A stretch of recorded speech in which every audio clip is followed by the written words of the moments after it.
오늘은 여호와를 경외하는 법, 여호와를 경외하는 법이라는 제목으로 우리 하나님 말씀 함께 나누도록 하겠습니다. 이 시편 34편은 다윗이 가드왕 아기스 앞에서 미친 척하다가 쫓겨나서 지은 시라고 했습니다. 이 목숨을 부지하기 위해서 미친 척까지 해야 하는 상황 앞에서 다윗의 기분은 아주 참담해야 맞는 것인데, 놀랍게도 그는 하나님의 선하심을 노래하며 오히려 극진한 찬송을 기쁨 가운데 드렸고, 또 자기가 만난 선하신 하나님을 노래하면서 오늘 우리에게도 너희는 하나님의 선하심을 맛보아 알지어다, 이렇게 권면하고 있음을 우리가 지난 시간에 살펴봤습니다. 오늘 우리가 읽은 11절 이하에서 다윗은 여호와를 진정으로 경외하는 법에 대해서 가르침을 주고 있는데, 마치 잠언을 말하듯이 신앙의 후배들을 위해서 교훈하는 것을 11절 이하부터 우리가 볼 수가 있습니다. 11절 보시면 너희 자녀들아 와서 내 말을 들으라, 내가 여호와를 경외하는 법을 너희에게 가르치리로다, 이렇게 기록을 했습니다. 다윗이 여호와를 경외하는 법을 가르치려는 목적은 우리 영혼의 구원을 위해서입니다. 수많은 사람들이 자기가 가지고 있는 노하우를 가르쳐 주겠다고 강연을 하기도 하고, 또 교육을 하기도 하고, 또 책을 내기도 하고, 여러 가지 것들로 가르침을 주려고 하지만 절대 세상에 그 어떤 가르침으로도 진리에 이르는 방법을 찾을 수는 없습니다. 우리가 많은 공부를 하고 좋은 강의를 듣는 것보다 하나님의 진리의 말씀 한 구절이 우리의 심령에 새겨질 때 영원한 나라가 우리에게 가까이 다가오게 되는 것입니다. 여러분들이 새벽마다 교회로 발걸음을 옮기시고, 또 주일에도 교회에 오시고, 또 틈만 나면 예배당에 나오시는 이유는 여호와를 경외하는 법을 배우시기 위해서입니다. 다윗은 자기가 경험했던 하나님, 또 여호와를 경외하는 법에 대해서 자기가 깨우쳤던 것을 우리에게 지금 가르쳐주고 있는 것인데, 신앙의 선배로서 또 자기가 걸어본 길이기 때문에 우리에게 이것을 알려줄 수가 있는 것입니다. 여러분들도 많은 체험을 하시고 또 하나님을 전심으로 찾으며 일생을 산 사람들은 신앙의 후배들에게 이런 가르침을 주실 수 있어야 됩니다. 11절 보시면 너희 자녀들아 와서 내 말을 들으라, 이렇게 권면을 했습니다. 여러분, 우리가 살 수 있는 방법은 하나님의 말씀을 듣는 것입니다. 들어야 경외하는 법을 배울 수도 있는 것이고, 또 믿음도 들음에서 나는 것이기 때문에 우리는 하나님의 말씀을 꼭 들어야만 하는 것입니다. 근데 시대가 악해질수록 사람들은 듣는 것을 거부하고 싫어합니다. 잔소리라고 듣기 싫어하고 내 마음에 맞지 않는다고 듣기 싫어하는 것입니다. 그래서 자기가 듣고 싶은 말을 듣고 또 내 욕심을 채워주는 말을 듣는 것이 말세의 특징이라 성경은 이렇게 기록을 하고 있습니다. 그러나 성도들은 매일 하나님의 말씀을 사모하고 매일 하나님의 말씀을 들을 수 있어야 됩니다. 말씀이 나를 찌르더라도, 또 내 심령에 채찍질을 가하더라도, 또 듣는 귀와 보는 눈과 깨닫는 심령을 가진 것이 복된 것이라 하는 것을 우리가 반드시 기억을 하셔야 됩니다. 이 사도행전에 보시면 베드로의 설교를 들은 사람들의 반응이 나오는데, 저희가 이 말을 듣고 마음에 찔려 우리가 어찌할꼬 하거늘 이 날에 제자의 수가 3,000이나 더하더라, 이렇게 기록을 했습니다. 먼저 가장 선행되어져야 하는 것은 듣는 것입니다. 저희가 이 말을 듣고 마음에 찔렸고 그날에 그들이 다 제자가 되어서 하루 만에 제자의 수가 3,000이나 더해졌다는 것입니다. 들어야 깨달을 수 있는 것이고, 또 의식이 교정도 되는 것이고, 또 들어야 회개할 수 있는 것이기 때문에 반드시 들어야 되는 것이고, 그렇게 들은 사람들, 들어서 회개한 사람들이 모여 제자가 되고 그 제자들이 모인 것이 사도행전 교회의 시작이었다 하는 것입니다. 그러므로 참된 교회요, 진실한 교회의 표징은 선포되는 하나님의 말씀, 그리고 그 말씀을 듣는 하나님의 백성들이 있다 하는 것을 여러분 기억하시기 바랍니다. 다음으로 다윗은 생명을 사모하고 연수를 사랑하여 복 받기 원하는 사람은 선하고 정직하게 살라, 이렇게 가르치고 있습니다. 선하고 정직하게 살아야 된다, 크리스찬은 그렇게 살아야 된다 하는 건 너무나 당연한 것이죠. 너무 진부한 가르침을 다윗이 주고 있는 것 아닌가, 이런 생각이 들 수도 있겠지만, 당시의 이방 종교들은 각종 의식들과 또 미신적인 행사들, 또 토템 신앙으로 가득 차 있었기 때문에 이런 가르침은 굉장히 새로운 가르침이었습니다. 당시 종교라고 하는 것들은 사람들을 위협하고 또 억압했던 절대적인 종교 권력이었고, 또 종교가 나라의 권세자들을 위한 권력 강화의 수단으로 사용되던 시절이었기 때문에 선하고 정직한 개인의 삶을 강조하는 가르침은 이 당시에는 완전히 새로운 가르침이었다 하는 것입니다. 이스라엘 백성들마저도 하나님을 섬길 때 마치 우상 섬기듯 그저 송아지를 많이 잡아서 드리고 많은 피를 흘려서 제사 드리면 하나님이 좋아하실 것이라 하는 사고가 팽배해 있었습니다. 그러나 마음 없이 드리는 예배, 돌이킴 없이 양과 소와 무수한 제물들의 피만 흘러 넘치는 제사를 하나님은 절대 좋아하시는 분이 아니십니다. 하나님은 오히려 누가 성전문을 닫아버렸으면 좋겠다 한탄하셨을 만큼 마음 없이 진심 없이 하나님께 나오는 제사를 싫어하신 것입니다. 그러나 다윗이 만난 하나님, 또 다윗이 알고 깨달은 하나님은 종교 의식을 기뻐하시는 분이 아니라 악을 버리고 선을 행하며 또 일상의 삶을 정직하게 살아내는 것을 기뻐하시는 하나님이심을 다윗은 깊이 알고 깨달았던 것입니다. 그래서 다윗은 하나님이 진정으로 원하시는 제사는 상한 심령이라 이렇게 고백을 했던 것입니다. 상한 심령이란 자신의 깊은 죄악에 빠져 허우적거리다가 이 죄 때문에 자기의 심령이 상하는 그 심령을 말하는 겁니다.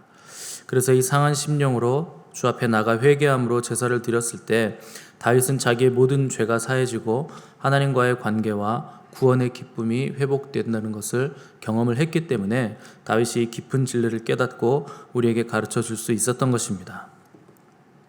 13절 14절을 보시면 내 혀를 악에서 금하며 내 입술을 거짓말에서 금할지어다. 악을 버리고 선을 행하며 화평을 찾아 따를지어다. 이렇게 다윗이 권면을 하고 있습니다. 선하고 정직하게 사는 법의 가장 첫 번째 방법은 무엇인가? 다윗은 혀와 입술, 즉 말을 바꾸고 언어를 조심해라 이렇게 권면을 하는 것입니다. 왜 혀를 조심해야 되는가? 혀가 내 인생의 방향을 결정하기 때문에 여러분 혀를 조심해야 되는 겁니다. 가끔 가수들 보면 아주 우울하고 슬프고 뭐 죽는 얘기를 노래로 하시는 분들 계신데 그 사람 자살합니다. 보면 나중에. 왜냐하면 자기가 그게 인기를 얻으면 계속 그 노래를 반복해야 되거든요. 결국에는 그 노래 가사 말대로 된다 하는 것을 우리가 굉장히 많이 볼 수가 있습니다. 그러니까 내가 계속 내 입술로 선포하고 고백하는 그 말대로 자기 인생은 다 그렇게 흘러가게 돼 있습니다. 혀는 배의 키와 같아서 내가 말하고 선포하는 대로 이루어지기 때문에 다윗은 우리 혀에서 악을 금하고 거짓을 금하라 하는 것을 가장 먼저 말한 것입니다. 여러분 하루 동안 내가 어떤 단어를 가장 많이 말하는 것을 잘 보시면 그 사람이 어떤 사람인가, 그 사람의 관심사는 뭔가, 그 사람이 앞으로의 인생 방향이 어디로 갈 것인가 하는 것을 우리가 정확하게 알 수가 있는 것입니다. 왜 악한 말과 거짓말을 하지 말아야 되는가? 이 악한 말과 거짓말은요, 나에게도 상처가 되지만 또 그걸 듣는 상대에게도 상처를 주기 때문에 이거 내뱉지 말아야 되는 겁니다. 여러분, 제가 여러분에게 살살 거짓말을 하시면 여러분 기분이 좋으시겠죠? 우리 목사님은 거짓말도 잘하셔. 존경해. 뭐 이렇게 반응이 오겠습니까? 아니면 상처가 되겠습니까? 목사가 거짓말하면요, 성도들 상처받게 돼 있습니다. 반대로 성도들이 목사에게 거짓말해도 목사도 상처받게 돼 있습니다. 자녀가 부모에게 거짓말하는 것도 부모에게 상처죠. 부모는 다 압니다. 그 어린 자녀가 거짓말하는지 진짜 말을 하는지 다 아는데 오죽하면 거짓말을 할까 싶다가도 그 거짓말 때문에 부모도 상처를 받는 것이고, 또 부모가 자녀에게 거짓말하면 자녀에게 평생의 상처로 그것도 남게 돼 있습니다. 이 악한 말과 거짓말을 하지 말아야 하는 이유는 우리가 서로가 서로에게 상처를 주고 그 말을 내뱉은 나도 상처를 받기 때문에 그런 것입니다. 거짓의 아비는 우리 하나님이 아니라 마귀입니다. 우리는 마귀의 자녀들이 아니고 하나님의 자녀들이기 때문에 우리가 거짓말을 하지 말아야 되는 겁니다.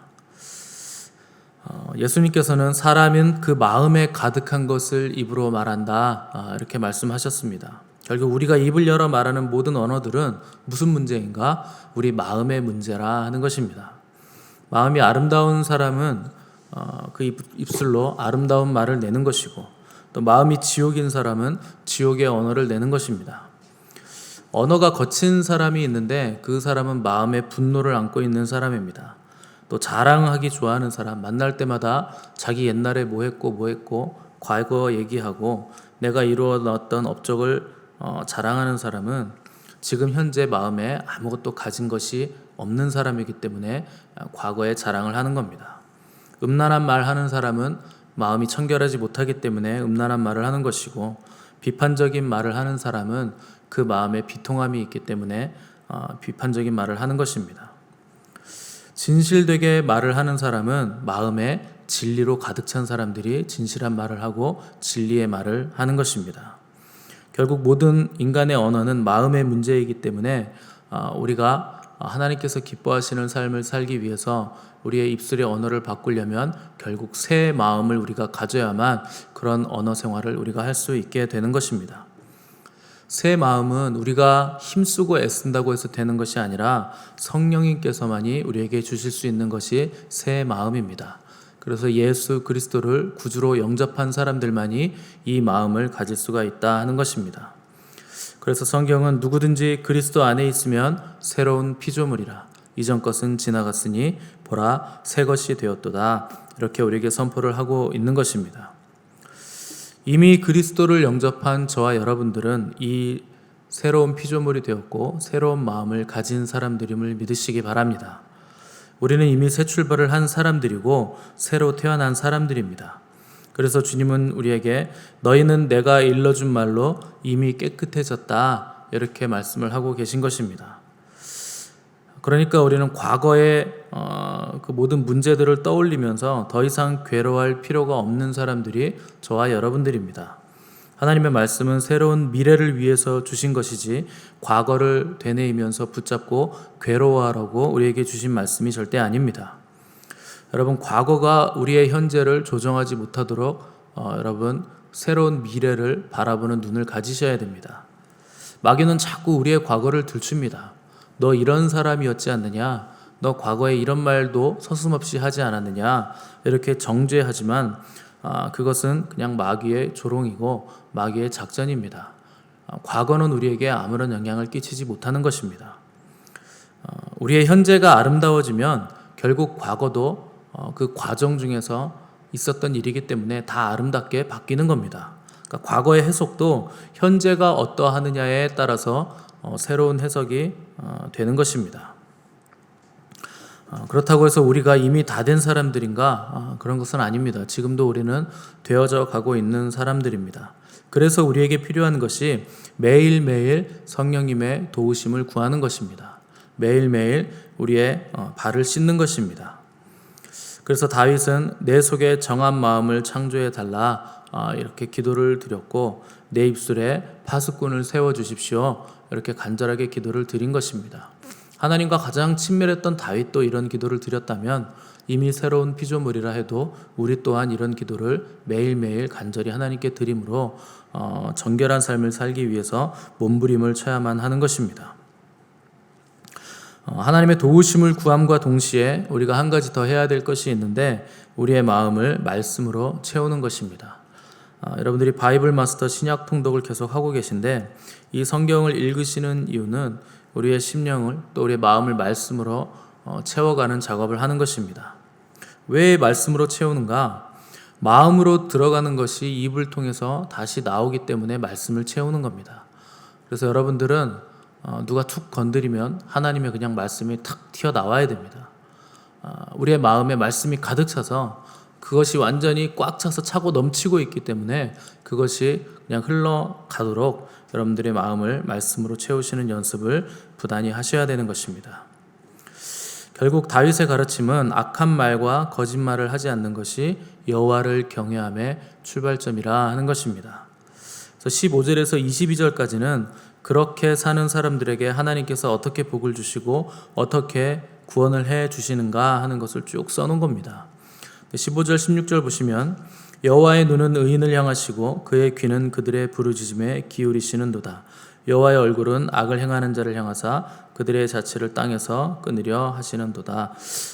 이렇게 기록을 해놨는데, 하나님께 뭐 눈이 있고 또 귀가 있고 얼굴이 있다 이렇게 표현을 했는데, 여러분, 하나님은 사실 눈도 없으시고 귀도 없으시고 아무런 형체도 없으시죠. 보이지 아니하시는 분이시기 때문에. 그런데 그분이 귀가 있고 얼굴이 있다, 또 눈이 있다 이렇게 표현하는 이유는 그분이 우리와 같이 인격적이시다 하는 것을 표현을 하고 있는 것입니다. 그러니까 그분은 의인의 기도를 들으시고 의인을 바라보시고 또 얼굴을 향하시는 분이 바로 하나님이십니다. 그러니까 뭘 하라는 것인가? 하나님께 간절히 기도하면 그분이 들으신다. 의로운 행실을 살면 그분이 보신다. 그분을 찾으면 그분이 우리를 바라보신다 하는 것을 다윗이 강조하고 있는 것입니다. 18절 보시면 여호와는 마음이 상한 자를 가까이 하시고 중심으로 통회하는 자를 구원하신다 이렇게 기록을 했습니다. 우리가 마음을 쏟고 전심을 다해서 주님을 찾고 그분의 도우심을 구할 때 그분은 우리의 깨어진 심령, 상한 심령을 위로하시고 그 깨어진 심령을 가진 자들에게 다가오셔서 우리에게 구원을 베푸시는 분이시라 하는 것입니다. 그러나 교만하고 악한 자들은 하나님을 찾지도 않고 하나님의 도우심을 구하지도 않기 때문에 결국 그들은 자기의 죄 때문에 망할 것이라는 것이 오늘 말씀입니다. 21절 22절 보시면 악이 악인을 죽일 것이라 의인을 미워하는 자는 벌을 받으리로다. 여호와께서 그의 종들의 영혼을 속량하시나니 그에게 피하는 자는 다 벌을 받지 아니하리로다. 죄인이 왜 멸망을 당하는가? 죄인은 자기의 죄 때문에 죽는다 하는 것입니다. 인간은 누구나 죄를 짓습니다. 크리스찬들도 죄를 짓고 하나님 믿지 않는 사람들도 죄를 짓습니다. 누구나 죄를 짓는 존재이기 때문에 반드시 죄를 해결할 방법을 찾아야 됩니다. 그 방법은 오직 하나님께 나아가서 겸손하게 그분의 도우심을 구하는 것밖에 없습니다. 그런데 악인들은 하나님을 거부하고 하나님의 존재 자체를 부정하기 때문에 죄를 해결할 방법이 사라진 것입니다. 그래서 자기의 죄 때문에 결국 죽게 된다 하는 것이 오늘 성경의 선포입니다. 그러나 우리는 하나님의 도우심을 구하고 우리의 죄를 모두 담당하신 예수 그리스도의 그 의가 우리에게 전가된 사람들이기 때문에 우리는 하나님의 구원을 받게 된다 하는 것입니다. 그러므로 매일매일 성령의 충만을 위해서 기도하시고 또 주님의 도우심을 구하시고 마음을 말씀으로 채워가시기를 바랍니다. 그런 사람들에게 하나님은 가까이 계신 하나님이 되시는 것입니다. 그것을 우리가 구원이라 이렇게 부르는 것입니다. 오늘 우리의 가까이 계셔서 우리를 바라보시고 또 우리의 기도를 들으시고 우리에게 자비로운 얼굴을 향하시는 하나님의 그 인자하심과 자비하심이 저와 여러분의 삶에 충만하시기를 간절히 바랍니다. 함께 기도하겠습니다.